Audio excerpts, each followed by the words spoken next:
Era quase meia-noite quando o relógio da sala bateu 13 vezes, como se insistisse em marcar cada segundo de silêncio até torná-lo insuportável. Do outro lado do corredor, uma voz baixa, cortante, se arrastou sobre a porta do escritório.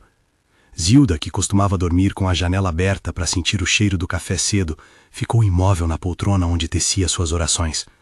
O terço descansava entre os dedos, os nós do fio já arredondados de tanto apertar, e por um instante o mundo inteiro coube naquele pequeno círculo de madeira. Se ela não assinar, vou internar. A casa tem que sair, ouviu dizer alguém, e a palavra vender caiu como uma pedra no coração de Zilda. Havia um outro tom na voz, um reprimo, que ela reconheceu.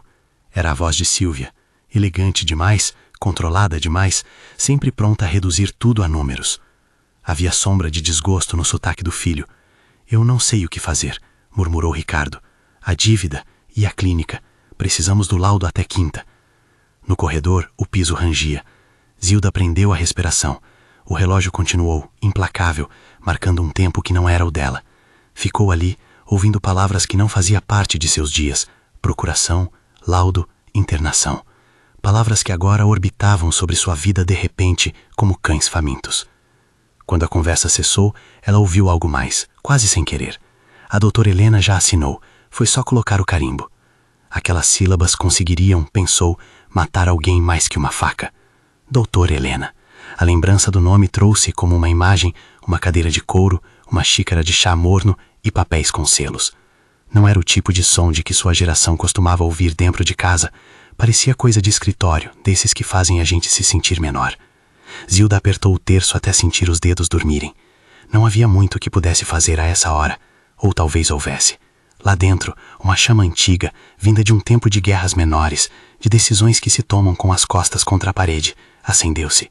Ela se lembrou das mãos de Lucas, seu neto, do jeito que ele a olhava quando fazia perguntas e não aceitava desculpas. Lembrou do cheiro do bolo de fubá que Rita levava nos domingos e da maneira como o canto daquela cidade pequena parecia costurar as coisas desfeitas. A manhã trouxe uma luz dura, como se o sol também quisesse ver tudo com clareza. A casa na avenida principal de Goiânia respirava a rotina. No corredor abaixo do escritório, a mesa de Ricardo estava vazia de manhã. A pasta de couro que ele deixara sobre ela na noite anterior estava agora aberta e um canto de papel branco tremulava, esquecido. Zilda se aproximou sem fazer barulho. O papel, meio deslizado, exibia uma palavra que ela conhecia bem pelo sentido que tinha no mundo: procuração. E ali, sem cerimônia, o nome dela impresso, como se alguém tivesse decidido que sua vida cabia num recibo. O coração deu um salto e por um segundo tudo ficou distante. O café que esparramava aroma da cozinha, a chaleira cantando, o barulho da cidade na rua. Ela pegou o papel. Não havia assinatura. Ou havia, em tinta apressada e tremida, um rabisco que poderia ser seu, se olhasse com má vontade. Havia, porém, um carimbo azul, Clínica Bem-Estar, e abaixo do carimbo o nome, Doutora Helena Moura, psicóloga clínica. A formalidade do selo, a assinatura, fez com que uma realidade concreta nascesse entre eles. Alguém, de fatos, havia começado a transformar relatos em papel. Na cozinha, Lucas apareceu com a camisa amarrotada, o cabelo atordoado de quem vira à noite com os olhos abertos. Tinha 17 anos, mãos de quem havia aprendido cedo a consertar portas e um olhar que não sabia fingir inércia. Quando Zilda lhe mostrou a folha, ele não gritou, não fez promessa de justiça, apenas encostou a testa na porta da geladeira, como se procurasse ancoragem. Não vou deixar, disse ele, simples. E isso foi o suficiente para que a mulher idosa sentisse um fio de água quente no peito. Não exatamente esperança, mas certeza. Alguém cuidaria. Eles passaram a manhã reunindo papéis de verdade. Certidões, caderneta de poupança, onde por anos Zilda guardara moedas dos aniversários, fotos amareladas onde o cabelo de Ricardo ainda era negro e as rugas de Zilda mal riscadas pelo tempo. Colocaram dentro de uma bolsa velha o terço, a foto de casamento, a chave da casa antiga, a única coisa que ela tivera de mais valioso além do orgulho de quem soube educar os filhos. Cada objeto tinha peso, cada objeto lembrava um gesto, um domingo, um remédio que esqueceram de comprar. Enquanto faziam as malas, Zilda teve a sensação de que o ar dentro da mansão havia mudado. A casa que ela conhecia, com seus móveis que pareciam respirar memórias, agora era um mapa de traições possíveis. Lembrou-se com amargura de uma tarde em que, anos antes, distribuíra receitas e conselhos na calçada, e Ricardo, menino de botas sujas, ajudava a empurrar as cadeiras. O vazio que abriu ante a lembrança parecia uma pequena ferida que só os lutos de quem ama carregam. E nesse dia de rotina rasgada, entrou no enredo outra figura, Tonico. Não era um nome que desse em alto, era o apelido que ele preferia. Baixinho, rosto jovem e olhos que viam as coisas pequenas. Um porteiro do prédio onde a família morava nos fins de semana. Alguém que recolhia a correspondência e sabia quando a vizinhança estava em movimento. Tonico tinha o hábito de escutar com atenção as conversas que se davam nos halls. Algumas horas atrás, ele vira Sílvia passar com pressa, o salto tocando firme no assoalho, segurando um envelope grosso.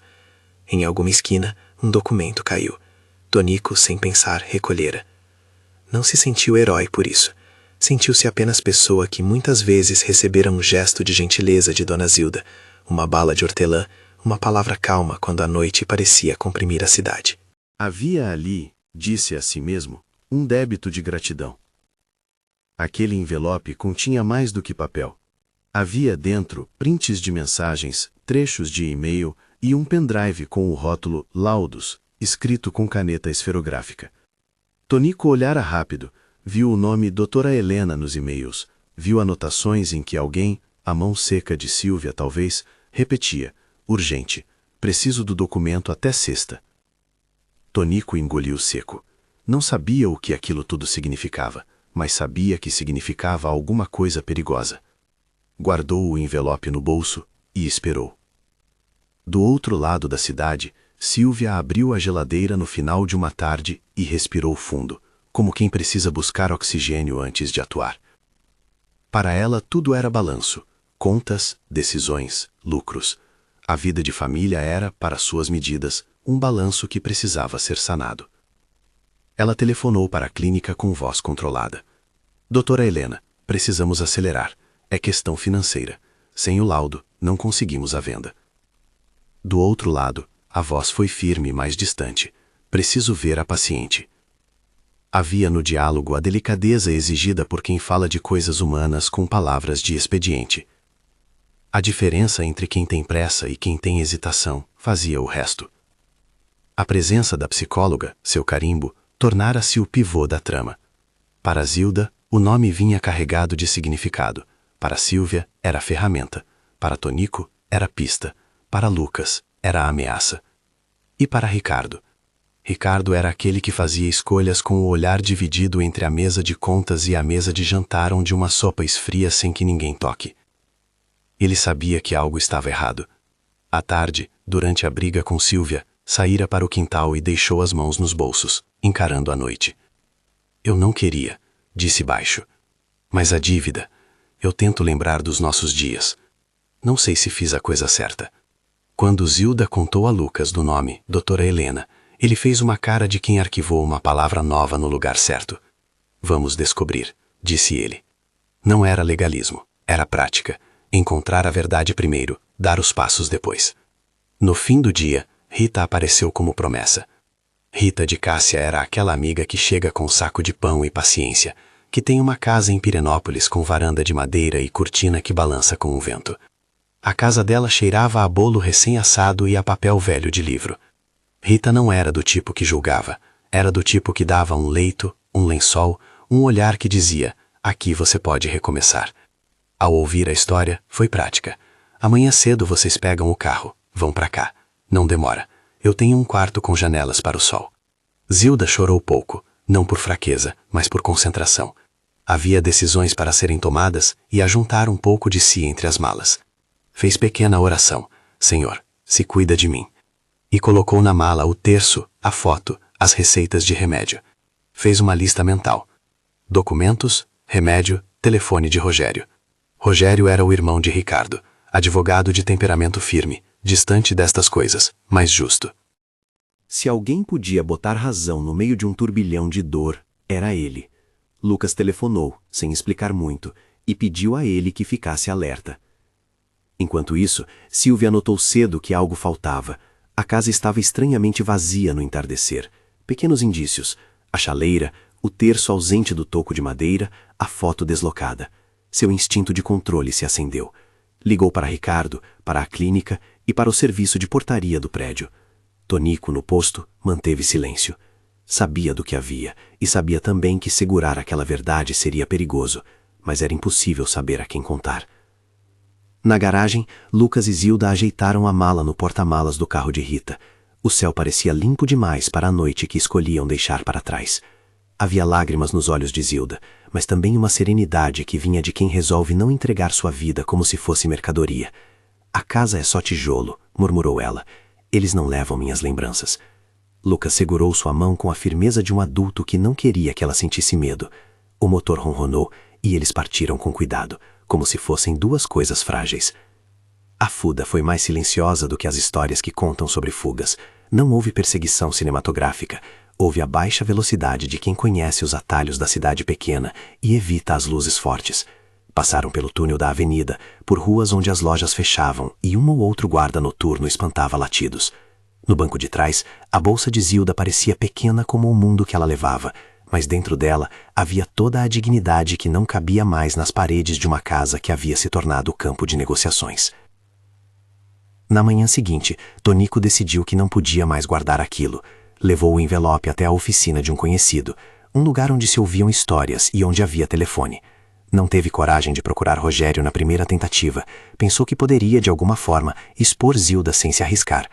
No entanto, quando entrou no pequeno estabelecimento e encontrou o recepcionista atendendo a uma ligação, sentiu um peso novo.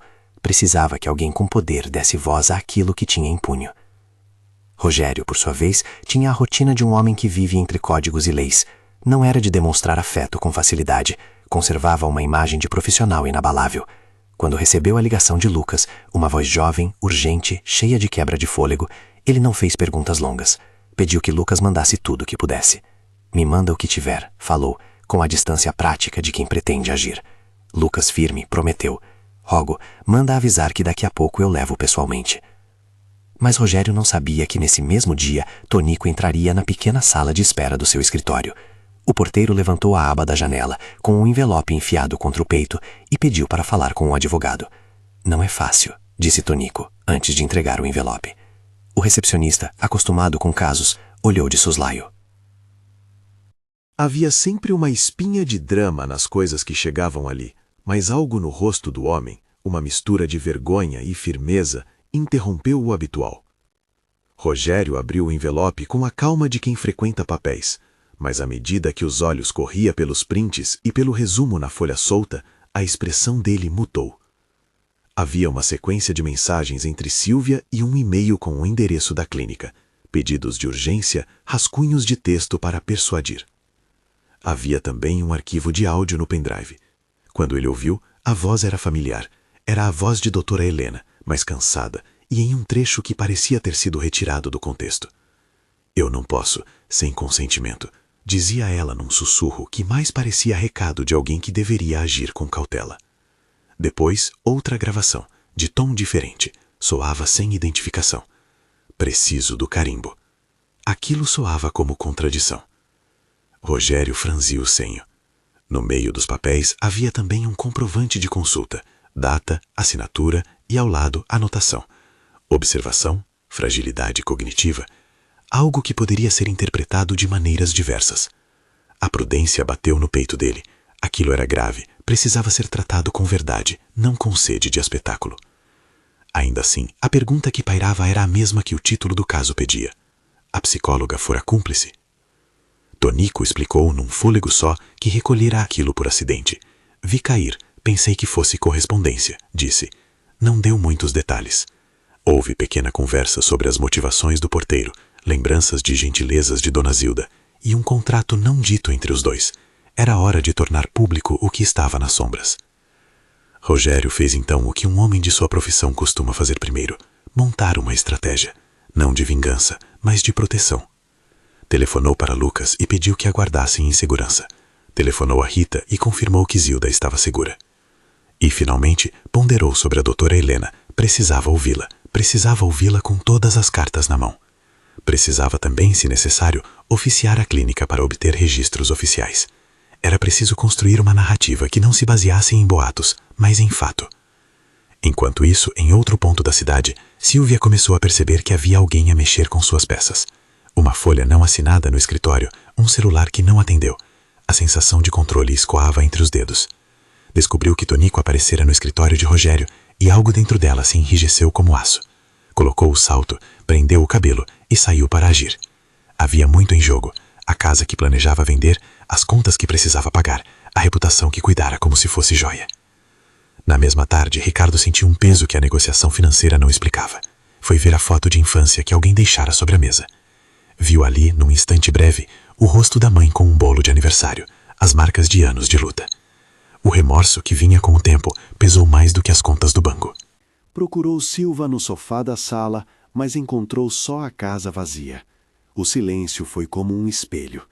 Por um momento, existiu uma decisão que poderia ser tomada no ato: voltar e pedir perdão ou manter-se cego às consequências. Fechou os olhos e, por dentro, viu as mãos de Zilda que o ampararam quando menino. As escolhas que ele tinha feito agora não eram só dele, tocavam numa vida inteira. No escritório de Rogério, Tonico esperava, inquieto. Não sabia o que aconteceria, não sabia se sua atitude o colocaria em risco. Mas havia também um susto novo. Alguém abriria a caixa preta da família, e as coisas, uma vez expostas, não voltariam a ser como antes. Aquela era uma verdade com preço. Lá fora, a chuva fina começou. Não a chuva que leva embora, mas a que limpa devagar. As luzes da cidade tremeluziam. Na estrada rumo a Pirenópolis, o carro de Rita avançava por uma serra, onde as casas pequenas pareciam guardiãs de outros tempos. Zilda observava a paisagem com olhos novos. Era como se, numa hora, as coisas simplificadas tomassem o lugar do complexo que havia deixado para trás. Lucas dirigia com cuidado. Ele não sabia ainda que essa viagem seria apenas o primeiro passo num longo processo de reconstrução. Ele sabia apenas que a avó estava segura por hora. Dentro da bolsa, junto ao terço e à foto, havia também um pequeno envelope com o número do telefone de Rogério e uma nota rabiscada. Se algo acontecer, procure o advogado. R. Havia uma dose de previsibilidade naquilo, uma prudência de quem sempre soube que o mundo às vezes exige documentos além do afeto. No prédio em Goiânia, Sylvia recebeu uma mensagem. Tonico deixou algo no escritório do Rogério, dizia uma mensagem anônima. Um nó apertou a garganta dela. Sabia que tinha de se mexer rápido. A verdade poderia desmontar planos. E então, em um gesto que parecia pequeno, Tonico pegou o telefone de Rogério e deixou uma mensagem curta. Tem coisa aí sobre a família do senhor. Achei que devia avisar. Ele hesitou, mas apertou enviar. Não sabia se aquilo levaria à justiça ou a caos. Era um risco que, ao menos, permitia que a verdade saísse do bolso. Do outro lado, o destino recebeu a peça. A noite caiu como um manto. Em Pirenópolis, Rita acendeu velas e fez café forte. A casa tinha um calor que parecia remendar. Zilda se sentou à mesa pequena, segurou a xícara e, por um momento, olhou para as janelas. Do lado de fora, as sombras desenhavam-se longas. O telefone tocou uma vez, 2 vezes. Lucas atendeu e ouviu a voz tensa de Rogério. Não se movam. Estou avaliando os documentos. Fiquem onde estão. Na cidade grande, Sylvia fez o que sabia fazer. Começou a rearranjar peças, a planejar a difusão de uma versão limpa da história. Chamou a clínica Bem-Estar, falou com secretárias, perguntou por protocolos. Ao mesmo tempo, mandou mensagem para um contato no cartório. Tudo deveria correr como se nada tivesse acontecido. Debaixo do verniz, porém, havia medo. Medo de que alguém mostrasse aquilo que não devia ser mostrado. A pergunta que havia começado como sussurro naquela madrugada, no entanto, crescia. A psicóloga era cúmplice? Havia nas mensagens e nas gravações algo que apontava para a possibilidade de conivência. Mas havia também lacunas. Um trecho de áudio contraditório, uma assinatura que podia ser forjada e o rastro de uma mão que poderia muito bem ter pressionado a caneta sem o consentimento da paciente. Rogério sabia que a acusação precisava de provas, não de fogos de artifício. A justiça, pensou, não é espetáculo, é trabalho silencioso. Tonico saiu do escritório de Rogério com passos leves, mas com a sensação pesada de que algo agora respirava em público. Não era certo, ele sabia, mas a vergonha de permanecer em silêncio doía mais. Enquanto caminhava pela calçada molhada, avistou uma sombra atrás de uma cortina e percebeu que o mundo à sua volta começava a prestar atenção. Do lado de cá, o carro de Rita subia a rua de paralelepípedos. Ramos de árvores faziam sombra nos vidros. Zilda fechou os olhos e rezou uma oração pequena, sem alarde. Pai, guarda-me. Era súplica modesta, não promessa de vitória instantânea. O que ela buscava, mais que justiça, era dignidade. Quando entraram na casa, a luz do abajur acolheu-os. Rita colocou a bolsa de Zilda sobre a mesa, e por alguns instantes tudo foi apenas o sabor do bolo recém-passado, o som do vento nas plantas e a sensação de que havia um lugar no mundo onde se podia recomeçar. Lucas, sentado ao lado da avó, deixou a cabeça inclinar-se contra o encosto. Não dormiu. Pensou as próximas etapas, nas chamadas a fazer, na necessidade de provas que Rogério exigiria. E então, no meio do silêncio confortável, o telefone de Rita tocou. Na tela, um número conhecido. Rogério. A voz dele soou grave. Temos algo que pode ser decisivo, disse, mas ainda precisamos confirmar a origem. Havia no tom dele cautela, mas também a centelha de quem viu uma porta entreaberta. Enquanto conversavam, em outro ponto da cidade, Silvia observava a movimentação pelo vidro de seu carro e viu Tonico atravessar a rua com passo vagaroso. Seus olhos o reconheceram imediatamente. Era ele quem havia mexido nas coisas do prédio. Uma pontada de raiva acendeu. Havia alguém disposto a estragar seus planos, pensou, e quando o ódio está aceso, é difícil manter a calma. No escritório de Rogério, o pendrive ficou ao lado do teclado. A tela mostrava mensagens e áudios que pediam explicação. Havia ali a possibilidade de provar algo, ou de desmontar uma versão que parecia construída para justificar o injustificável. O advogado respirou fundo e levantou-se. Precisava agir com cuidado. Do lado de fora, Tonico sentiu um frio novo. Havia no ar o pressentimento de que os passos que dera teriam consequências que não imaginara. Ainda assim, não sentiu arrependimento. Sabia que, depois daquela onda, algumas coisas nunca mais seriam iguais, e talvez esse fosse o ponto. E quando a noite se fechou sobre a pequena casa de Piranópolis, com a lareira acesa e o som distante de uma igreja tocando alguma música antiga, ninguém poderia prever com exatidão quem chegaria primeiro, o arrependimento ou a verdade. Mas havia algo certo. A pergunta continuava latente, pairando no ar entre as paredes e as árvores. A psicóloga havia assinado papéis, havia mensagens trocadas, havia um pendrive com arquivos, havia um porteiro que havia decidido não permanecer em silêncio. A estrada de ida estava percorrida. O retorno, com suas portas e seus janelões de verdade, começaria em breve. E desde a madrugada em que Zilda ouviu uma voz no corredor, dizendo que se ela não assinasse, seria internada, até a noite em que Tonico bateu à porta do escritório, cada gesto, cada suspiro, havia depositado uma nova camada de escolhas sobre as vidas envolvidas. Algumas escolhas já se tornavam públicas, outras ainda dormiam em gavetas. A cena final daquele dia se fechou com o som do telefone no escritório, a voz firme de Rogério, e do outro lado, a certeza de que era a hora de convocar provas. No entanto, havia outra sombra que nem todos contabilizavam. Os segredos raramente morrem sem luta. E quem acreditava que uma assinatura em papel bastaria para selar o destino de uma vida, poderia, naquele instante, ter subestimado a coragem pequena e contínua de quem não aceita ser tratado como mercadoria. Temos algo que pode ser decisivo, dissera Rogério. A frase voltou a rondar Rita como um sino discreto enquanto ela pendurava a xícara de café na pia. Havia uma precisão naquele decisivo que não prometia soluções, apenas uma porta entreaberta pela qual era possível espiar a verdade. Zilda pousou as mãos no colo, sentindo o calor do chá escorrer pelos dedos. A casa cheirava a bolo de laranja e a lenha. A normalidade doméstica ali era um remendo gentil no que vinha de fora, onde papéis e pressões arrastavam coisas que antes pareciam imutáveis. Lucas esteve a ponto de insistir que fosse voltar e enfrentar tudo de frente, mas Rogério pedira cautela. Não façam nada precipitado. Vão aguardar instruções. Repetira o irmão com a voz de quem pesava cada palavra. Havia naquele comando tanto proteção quanto a prudência de um homem que já vira processos se desfazerem por imprudência.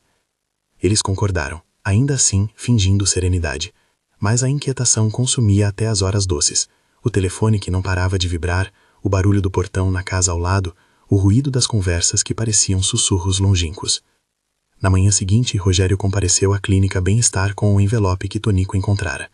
A sala de recepção era clara, com quadros de paisagem e sofás discretos.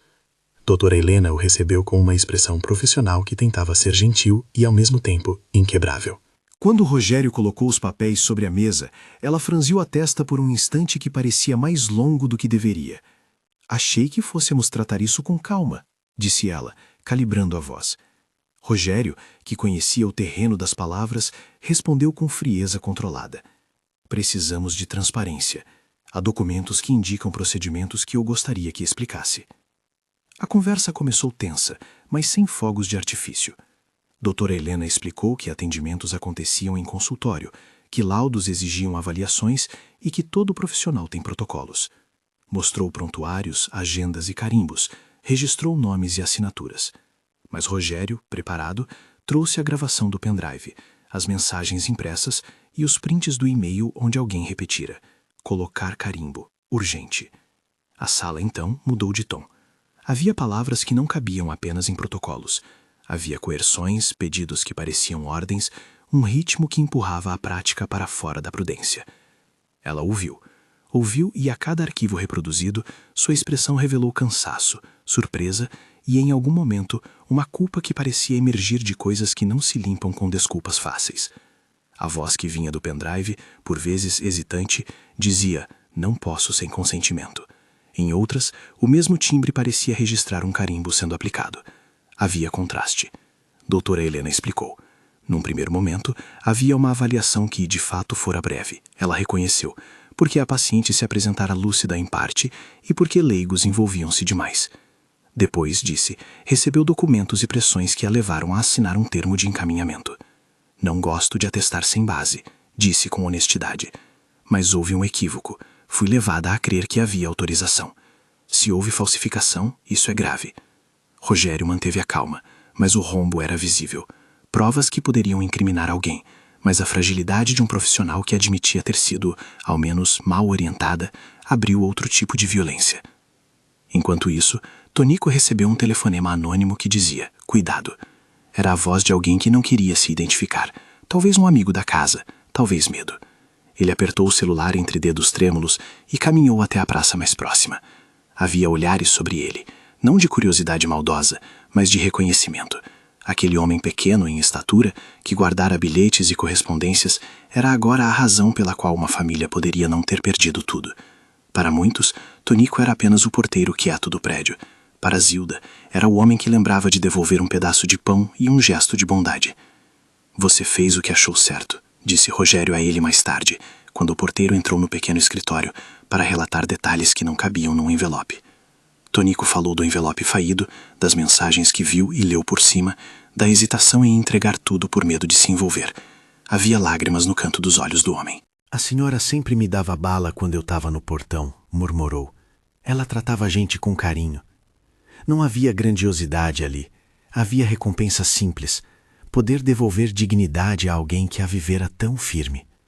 Rogério apertou-lhe a mão com força, como quem transfere a urgência, e prometeu: você fará parte disso. Não ficará sozinho. No mesmo período, Silvia começou a jogar com as peças que restavam. A sensação de alguém a mexer com seu xadrez pessoal fez com que tomasse decisões rápidas. Telefonemas, recados, reuniões com o cartório. A sua vida, que se sustentava em compromissos financeiros e aparências, tremia na base. Ela sabia que havia falsos passos, mas também acreditava que qualquer ruído poderia ser abafado com dinheiro ou com argumentos bem colocados. Havia uma crença perigosa de que a verdade é maleável para quem tem pressa. E foi em uma tarde cinzenta, quando as nuvens pareciam segurar a cidade num silêncio, que uma mulher passou pela frente da casa de Rita. Vestia preto e sapatos confortáveis, o rosto marcado de quem não dormira. Era Silvia, e a cada passo, a sombra de controle que a habitava ficou visível. Rita, que olhara pela janela, levou as mãos ao avental, como se buscasse sustento para oferecer. Ela veio, disse a Zilda num sopro, e os olhos da idosa ficaram quietos. Não era medo o que se via ali. Era algo mais fino, expectativa, do que palavras poderiam trazer. Silvia bateu à porta como alguém que tem direito. Entrou com voz mansa em público, mas carregava na mão pequenas pilhas de papéis que eram como os restos frios de uma guerra. Zilda, disse, como se fosse saudação costumeira. Seus olhos vasculharam a sala e pousaram em Lucas com uma mistura de desprezo e urgência. Precisamos conversar, emendou com a educação cordial de quem tenta dominar o tom. Rogério, entretanto, avisara, não aceitar conversa sem testemunhas. Pediu que qualquer diálogo sobre a família fosse mediado por ele. Silvia, então, calçou as palavras e recuou. Mas não saiu em silêncio. Mandou mensagens que seriam usadas depois como prova da sua tentativa de manter as aparências. Numa delas escreveu: "Não deixa isso virar um escândalo. Resolvo com eles em particular." A mensagem foi impressa por Rogério, colocada junto com os demais documentos. Havia uma contradição. Ela dizia buscar consenso, mas agia de forma a manipular as circunstâncias em favor próprio. Enquanto Silvia traçava seus contornos de controle, Ricardo estava em casa, sozinho, ruminando uma culpa que chegava mais tarde do que se esperava. Ele caminhou até as fotos antigas, tocou-as como se pudessem mudar o passado e sentiu que precisava ir a Pirenópolis. Não era apenas para enfrentar Silvia, era para olhar nos olhos da mãe. Queria resolver aquilo de um modo que não fosse formal, uma reparação íntima antes que o mundo oficial fizesse seu trabalho. Lembrou-se das mãos que o haviam amparado, lembrou-se de coisas simples que talvez não pudessem ser recompensadas. A viagem dele foi silenciosa, a estrada cheia de pensamentos. Chegou à porta de Rita numa tarde em que o vento soprava limpo e trouxe consigo o cheiro das árvores. Bateu com dor, mas também com a vontade de se expor. Entrou com um peso que não sabia para onde depositar. Zilda estava na sala, enrolada numa manta, com os olhos mais serenos do que o filho esperava. Ela olhou para ele como quem reconhece a criança em que já foi. Ricardo ficou alguns segundos sem poder dizer nada. A palavra mãe ficou pequena demais entre a culpa e a necessidade. "Vim pedir perdão", disse ele, sem teatralidade. As palavras chegaram como um pedido simples e verdadeiro, e isso talvez fosse o começo. Zilda abriu os braços. O encontro não foi um espetáculo. Foram dois seres adultos encontrando, no meio da ruína, um espaço para falar. Ricardo falou de contas, de pressões, do medo de perder tudo. Zilda ouviu. Não havia gritos, só verdades e reprovações firmes, que não eram de ódio, mas de alguém que queria ser compreendido. "Você me traiu", disse ela, e pela frase passou dor e pergunta. Ricardo chorou.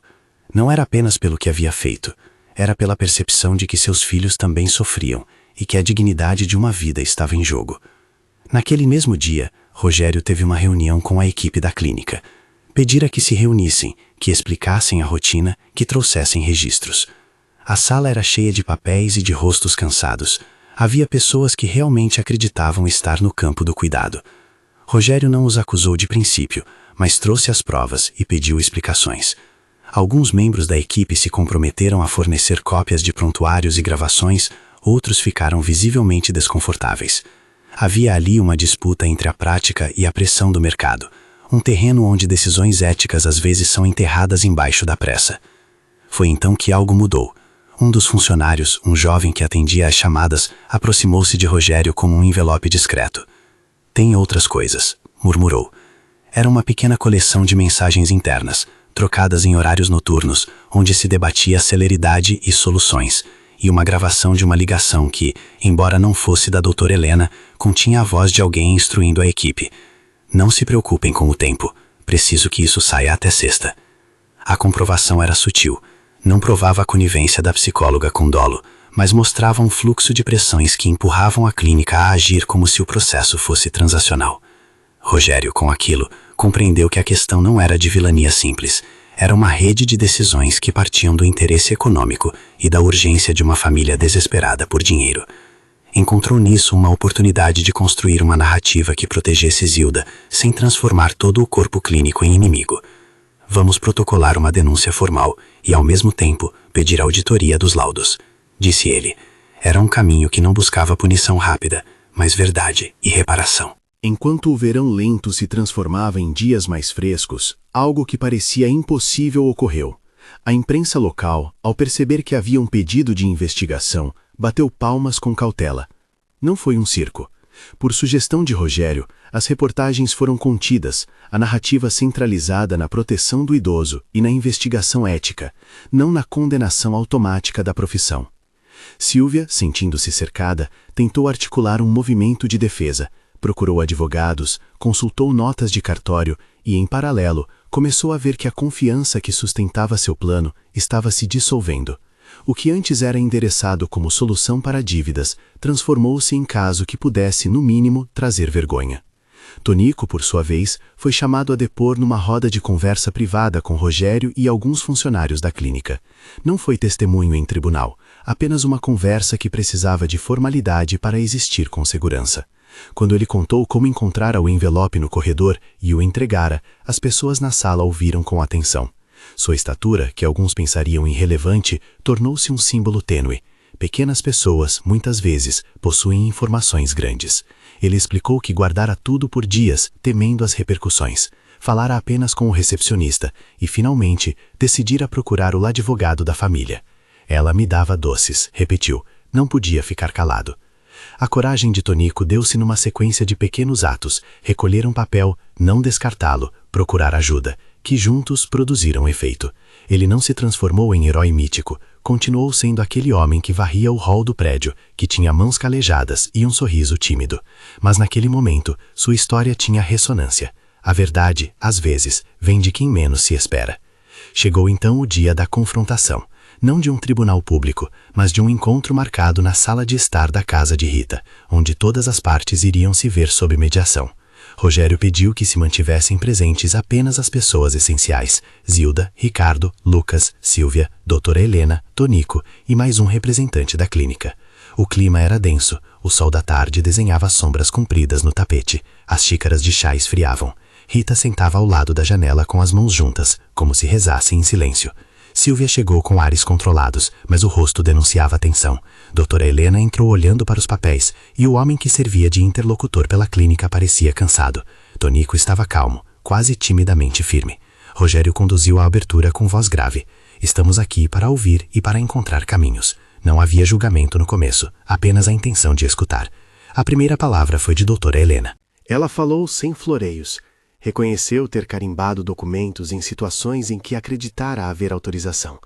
Admitiu ter sido pressionada por familiares que chegaram apressados ao consultório e confessou, com um pesar que parecia sincero, que não abriu mão de procedimentos éticos como deveria. Se errei, peço desculpas, disse ela, mas não fui cúmplice de um crime premeditado. Seus olhos, no entanto, mostravam que a culpa não era apenas profissional, mas humana. Havia fragilidade na maneira como o sistema permite que decisões complexas sejam tomadas por pessoas com limites. Silvia, em seguida, comentou. Sua fala foi mais tensa, defensiva e, por vezes, irritada. Alegou que tudo fora feito para proteger a família, que havia urgência e que, sem a venda, perderiam a casa. Precisávamos garantir o futuro, disse. A declaração era a mesma fórmula que justificava tantas ações questionáveis. A necessidade material que se coloca acima da dignidade de quem se ama. Tonico então interveio com a calma de quem recolhera papéis e não queria ser motivo de espetáculo. Eu vi documentos, vi mensagens. Acho que vocês têm de conversar com o cartório. Vi coisas que não batiam. Sua voz, embora baixa, foi um vento que deslocou o ar da sala. Rogério pediu então que se reproduzissem gravações. No aparelho, a voz de uma secretária soou, orientando procedimentos. E uma outra gravação, de tom apressado, mostrou Silvia pedindo agilidade. Doutora Helena ouviu, e a expressão dela desabou, como quem percebe a extensão do erro. Ela disse, sem dramatismos, que talvez tivesse cedido a pressões que pareciam benignas, mas que na essência eram manipulações. Não houve uma intenção consciente de causar dano, explicou. Houve sim omissão e erro profissional. A confrontação desenhou-se mais como um reconhecimento do que como um veredito. Silvia, acuada, começou a perder o controle que lhe restava. Ricardo, vendo a mãe ouvir aquilo, sentiu uma onda de vergonha e proteção que o fez levantar. Eu assinei sem pensar, confessou, voz trêmula. Eu me deixei levar pelo medo. Era um momento em que a verdade dos afetos se sobrepunha à frieza dos papéis. Ali, no pequeno recinto, estavam as costuras de uma família desmanchada por pressões externas e internas. As consequências não vieram como sentença imediata. Rogério explicou que haveriam procedimentos legais, auditoria nos laudos e possível instauração de sindicância. Doutora Helena, por sua vez, comprometeu-se a colaborar, a abrir prontuários e a submeter-se a questionamentos. Ela pediu desculpas a Zilda com palavras que soavam sinceras. Se minhas ações contribuíram para que se sentisse desrespeitada, eu me arrependo. Zilda aceitou a fala com a calma que só quem já viveu muito possui. Eu não quero que a senhora perca o trabalho, só quero ser respeitada. O perdão então surgiu como algo mais parecido com o limite, a aceitação de uma explicação que não apaga a dor, mas que dá espaço para a reconstrução. Silvia saiu daquela sala sem bater a porta. Não houve estardalhaço. Foi embora com a sensação de ter perdido a peça que achava essencial, o controle. Não houve épicos de ruína, apenas a dissipação de um plano forjado impressa. A nora deixou a casa com uma mala de negócios e com o silêncio que antecede escolhas que transformam vidas. Em algum momento, enquanto saía, olhou para Tonico e não disse nada. A gratidão que tivera por mantê-la em segurança cedera lugar à percepção de que fora desmascarada. Depois da reunião, a vida seguiu o curso de uma cicatrização lenta. Rogério conduziu procedimentos com a calma de quem não quer atalhar processos. A clínica abriu uma sindicância interna.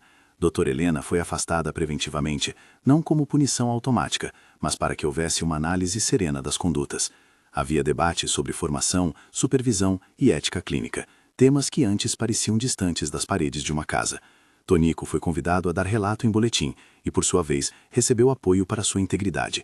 Não houve fanatismo, mas medidas práticas, proteção a testemunhas, reavaliação de laudos e pedidos de retratação quando fosse pertinente. Em Pirenópolis, a rotina de Zilda foi recuperando pequenos ritmos, a caminhada pela manhã, uma oração curta antes do café, o cuidado com o terço que agora repousava num saquinho de pano junto às receitas de remédio. Rita e Lucas cuidavam das manhãs e Ricardo vinha com menos frequência, mas vinha. As visitas eram menos formais, havia mais presença e menos justificativas. O que se construiu ali foi um lugar de paz, que nasceu não da inocência, mas da decisão de reconstruir. Zilda não voltou a morar na mansão de Goiânia. Havia em seu coração algo que a fazia querer um lugar onde o relógio marcasse um tempo próprio. Pirenópolis lhe deu isso. No entanto, os desdobramentos não foram mágicos. A recuperação da reputação levou tempo. Os documentos examinados passaram por peritos e a sindicância encontrou, em essência, que havia negligência operacional, influências externas e, em alguns pontos, erros profissionais. Doutora Helena assumiu que não lidara bem com a pressão, pediu desculpas publicamente e procurou depois formação complementar. Silvia, por sua vez, viu-se obrigada a renegociar dívidas e a reconstruir uma vida fora da casa que imaginara vender. Não houve condenação exemplar, mas consequências concretas, acordos financeiros, perda de confiança e a necessidade de ajustar rotas.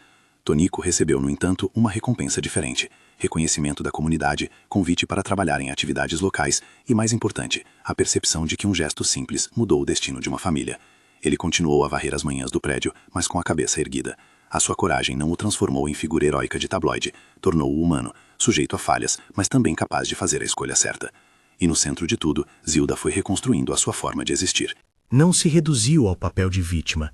Organizou pequenos encontros em Pirenópolis, costurou panos e ofereceu chá a vizinhos.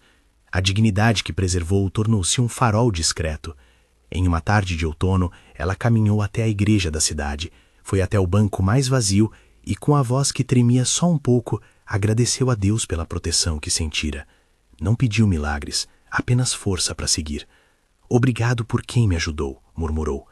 Aquilo era a oração prática, reconhecimento de que a ajuda veio em forma de gente humilde, como Tonico, e também em formas mais técnicas, como a intervenção de Rogério. Lucas terminou o ensino médio com uma maturidade que vinha dos dias de responsabilidade. Não deixou que o episódio o definisse como alguém ferido. Ao contrário, passou a ter um caminho de acolhimento. Inscreveu-se em cursos noturnos e sonhava em trabalhar com pessoas idosas, como se a experiência com a avó tivesse plantado nele vontade de proteger e de cuidar. Ricardo, por sua vez, começou a frequentar um grupo de apoio que o ajudava a lidar com decisões práticas sem repetir erros que só parecem soluções temporárias. O tema da dignidade dos idosos ganhou no bairro discussão e ações concretas, rodas de conversa, apoio jurídico para quem precisava de orientação e campanhas pequenas mais eficazes que ensinavam a família a identificar sinais de abuso e a buscar ajuda. A comunidade aprendeu que proteger alguém não é apenas uma questão de boas intenções, mas de mecanismos institucionais, leis e redes de solidariedade. A experiência forçada daquela família serviu para alguns como alerta e para outros como ensinamento. Quanto à pergunta que dera título a tudo, a psicóloga era cúmplice. A resposta que ficou no ar não foi de estigma ou de barbárie. O que se apurou foi que houve uma confluência de negligência, pressões e manipulações, mas não uma conspiração clara e premeditada da profissional. Doutora Helena assinara documentos sob circunstâncias que não a absolviam de responsabilidade ética, mas havia também rastros de pressão externa e possível documentação adulterada por terceiros. A verdade foi, portanto, complexa e incômoda. Nem todo erro é crime, nem toda intenção é maldade, mas os resultados podem ser tremendamente danosos. Tonico, que aparece no título como o anão expondo os segredos, permaneceu querido pela comunidade. Em algumas reportagens chamaram-no com a alcunha que a manchete pedia, um rótulo que ele não buscava. Preferiu, entretanto, que se referissem a ele pelo nome. Em sua vida diária, aquilo pouco mudou. A grande vitória foi ter ajudado a devolver para Zilda a possibilidade de escolher. O apelido sensacionalista foi usado pela mídia, mas a casa de Rita e a praça da cidade sabiam que Tonico fora antes de tudo um homem discreto que fizera o que a consciência lhe pedira. Com o passar dos meses, a família encontrou frestas onde pôde recolher luz. Houveram visitas de Ricardo, pequenos almoços, passeios curtos. O perdão foi construído passo a passo, com limites e exigências que protegiam Zilda e, ao mesmo tempo, permitiam que Ricardo assumisse sua fraqueza. Ele participou de reuniões com assistentes sociais, ajustou finanças e, sobretudo, trabalhou para que sua mãe se sentisse segura. Nem tudo foi perfeito, mas houve um movimento real em direção à restauração. Doutora Helena reestruturou sua prática, voltou a estudar e passou a dedicar mais tempo à supervisão de laudos. Reconheceu que em profissões que lidam com pessoas frágeis existe a obrigação moral de não ceder à pressa. Ela não se livrou do julgamento público, mas respondeu com trabalho e com uma postura de responsabilidade. A clínica, por sua vez, adotou novas normas de verificação, carimbos com segunda checagem e procedimentos que tornavam menos provável que pressões externas erguessem caminhos perigosos. No fim, Pirenópolis tornou-se expressão física da cura lenta. As manhãs retomaram o gosto do café forte, os terços continuaram presos às mãos de Zilda, e os almoços de domingo ganharam uma cordialidade meio nova. Menos formal, mais consciente. A casa antiga em Goiânia ficou para trás. Os móveis que poderiam ser vendidos viraram trocas com vizinhos. A vida de Zilda não voltou a ser a mesma, por sorte, pois quem volta exatamente ao que foi, não aprendeu. Mas ficou mais alinhada com aquilo que ela sempre quis: tranquilidade, respeito e proximidade com quem a amava. Num final de tarde, quando o sol já tingia de dourado as janelas da sala de Rita, Zilda olhou pela janela e sorriu com certa delicadeza. Lucas veio até ela com 2 xícaras de chá e sentou-se. "A senhora quer que a gente conte essa história pro neto do lado de cá?" perguntou ele, meio em tom de brincadeira. Zilda olhou para a xícara, passou o dedo na borda e respondeu com simplicidade: "Conta sim, mas conta que a coragem mora em gestos pequenos e que Deus, quando existe, vem nas mãos que aparecem quando precisamos." Riu-se, assim, não com a alegria vazia, mas com a firmeza de quem percebeu que as coisas que a sustentavam eram pessoas, laços e escolhas. O último plano que se deseja preservar não é o do sensacionalismo do título, mas de um homem discreto que fez o que podia, de um advogado que preferiu a prudência e de uma comunidade que se recolheu em torno de um idoso para protegê-lo. Se havia aprendizado, era esse: a dignidade se defende com pé firme, com lei e com coração. E você? Confiaria em quem cuida da sua família? Conta aqui nos comentários.